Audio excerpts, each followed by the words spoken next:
સાબરકાંઠાના પોલો ફોરેસ્ટનો મુખ્ય રસ્તો જે છે તે ધોવાયો. હરણાવ નદીમાં પૂરથી આ રસ્તો ધોવાયો. રસ્તો ધોવાઈ જતા વાહન વ્યવહાર સંપૂર્ણ બંધ છે. પોલો ફોરેસ્ટ પ્રવાસીઓ માટે હાલ બંધ કરવામાં આવ્યો.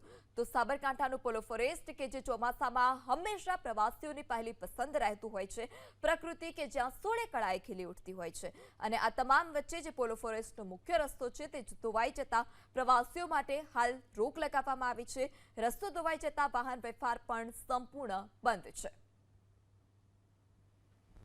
તો હરણાવ નદીના પૂરમાં આ જે રસ્તો હતો તે રસ્તો ધોવાઈ ગયો છે. મુખ્ય રસ્તો ધોવાઈ જતા વાહન વ્યવહાર પણ બંધ કરવાની ફરજ પડી. પોલો ફોરેસ્ટ કે જે ચોમાસામાં પ્રવાસીઓને હંમેશા પોતાની તરફ આકર્ષે છે, પ્રવાસીઓની તે પહેલી પસંદ રહેતું હોય છે, પ્રકૃતિ સોળે કળાએ પોલો ફોરેસ્ટની ખીલી ઉઠતી હોય છે, પરંતુ આ રસ્તો ધોવાઈ જતા હાલ પ્રવાસીઓ પર રોક લગાવવામાં આવી છે.